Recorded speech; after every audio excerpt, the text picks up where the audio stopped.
को स्टूडेंट एक ट्रांसजेनिक पौधा भी कहा जाता है। बीटी कपास क्या है? एक ट्रांसजेनिक पौधा। पौधों में जल का अधिग्रहण किसके द्वारा होता है? तो फ्रेंड्स पौधों में जो पानी जो जल जड़ों से तने तक कैसे जाता है? वो जाइलम के द्वारा जाता है। जाइलम के द्वारा वो जल का शोषण करता है।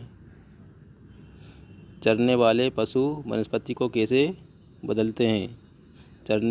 चराने वाले हैं वो पशु वनस्पति को कैसे बदलते हैं? बीज प्रकरण द्वारा। पौधों में अर्धसूत्री विभाजन होता है। पौधों में जो विभाजन होता है जिसको अर्धसूत्री विभाजन कहते हैं फ्रेंड्स, वो किससे होते हैं? परागकणों में होता है। अर्धसूत्री विभाजन परागकणों में होता है। प्याज अदरक आलू है। प्याज और अदरक आलू को क्या माना जाता है? तना। हमने पहले भी देखा क्वेश्चन आलू का जो आया था, आलू भी तना है और प्याज अदरक भी, प्याज और अदरक को भी हम क्या मानेंगे? तना की श्रेणी में इनको रखा गया है। कुत्ता मछली का आवास है। तो कुत्ता मछली है वो, उसका आवास कहाँ पर है फ्रेंड्स? समुद्र में। ये समुद्र में रहती हैं। एस्किमो अपने घर इग्लू का निर्माण बर्फ़ से करते हैं, इसका क्या कारण है? एस्किमो, ये इंपॉर्टेंट क्वेश्चन है, ये पूछा जाता है स्टूडेंट्स। जो एस्किमो लोग हैं उनके घर को क्या कहा जाता है? इग्लू कहा जाता है। और इग्लू का निर्माण काय से किया जाता है? बर्फ़ से। तो बर्फ़ के दीवारों की बीच मौजूद हवा अंदर की गर्मी को बाहर जाने से रोकती है। तो जो बर्फ़ के स्थानों में रहते हैं तो वो बर्फ़ की दीवार से उनका मकान आवास बनाते हैं। और बर्फ़ की दीवारों का काम क्या है? जो हवा होती है, हवा को गर्मी को बाहर जाने से रोकती है। मतलब जो अंदर कमरे में, जो रूम में जो कमरा बनाया जाता है, आवास बनाया जाता है, उसको उसकी गर्मी अंदर ही रहने देती, बाहर नहीं जाने देती है। तो इसलिए गर्मी बनी रहती है। नेक्स्ट क्वेश्चन है आपका, मनाली में सामान्यतः घर बनाए जाते हैं। तो मनाली में सामान्यतः कैसे घर बनाए जाते हैं? पत्थर या लकड़ी से बने ढालू छतों वाले घर। तो फ्रेंड्स वहाँ पर ढालू छत के घर बनाए जाते हैं, वो पत्थर और लकड़ी से बने होते हैं। राजस्थान में सामान्यतः घर बनाए जाते हैं। राजस्थान में मिट्टी के घर जिनकी छतें कंटीली झाड़ियों से छाई होती है।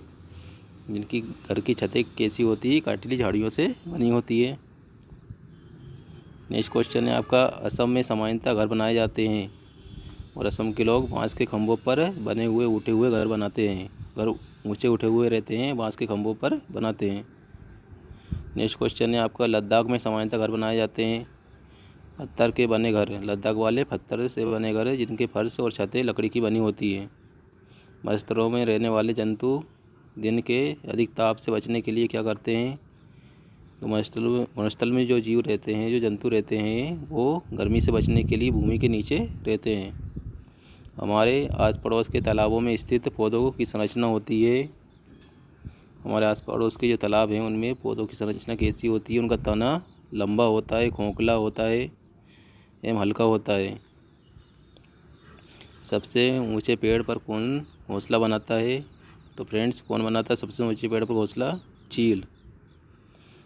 चांगपा जनजाति के द्वारा बनाए जाने वाले अस्थायी निवास को क्या कहा जाता है? रेबो। कश्मीर में पाई जाने वाली नक्काशी रहित हाउस बोट कहलाती है डोंगे। झोपड़ी की छत में लकड़ी के फट्टे को दीमक से बचाने के लिए बीच में कौन सी लकड़ियाँ प्रयुक्त होती है? नीम और कीकड़। तो दीमक से बचाने की लकड़ी को नीम और कीकड़ की लकड़ी का उपयोग किया जाता है। घास स्थल के निर्माण में किसकी भूमिका अहम होती है? जलवायु और मृदा। घास स्थल के निर्माण में किसकी भूमिका अहम होती है? जलवायु और मृदा। जैसी जलवायु और जैसी मिट्टी होगी वैसा ही घास स्थल होगा, घास स्थल का निर्माण होगा। पर्वतारोही 2 तह वाली प्लास्टिक शीट से अपना टेंट बनाते हैं ताकि उन्हें ठंड न लगे। 2 तह वाली प्लास्टिक की शीट रहती है, मतलब डबल परत वाली, जिसकी परत डबल होती है, ताकि ठंड अंदर ना पहुँचे, उन्हें ठंड ना लगे, अंदर गर्मी बनी रहे, अंदर से बाहर गर्मी बाहर नहीं निकले। जल जनित रोग है। तो जल जनित रोग कौन सा है फ्रेंड्स? अतिसार। अतिसार क्या है? जल जनित रोग, जल से होता है ये। इसको हैजा भी कह सकते हैं हम। 71% पृथ्वी का तल ढका हुआ है जल से। 71% पृथ्वी का जो तल है वायु से ढका हुआ है। जल से पृथ्वी का 71% पर क्या है फ्रेंड्स, जल है, पानी है। विश्व में जल संकट का प्रमुख कारण है नगरीकरण। जल संकट का प्रमुख कारण है क्या है फ्रेंड्स, विश्व में नगरीकरण के कारण जल संकट बढ़ता जा रहा है। संसार में अधिकतम ट्यूबवेल किस देश में है, भारत। BOD 5 क्या है, तो फ्रेंड्स बी का फुल फॉर्म है यहाँ पर biochemical. Oxygen D demand in 5 days. तो स्टूडेंट्स ये आपके आज 40 प्रश्न थे। नेक्स्ट वीडियो में हम और इस तरह से महत्वपूर्ण क्वेश्चनों की प्रैक्टिस करेंगे। तो थैंक्स स्टूडेंट्स। तो आप चैनल को सब्सक्राइब और बेल आइकन दबा लें ताकि आपको इस तरह की वीडियो आगे भी प्राप्त होते रहे। Thanks students.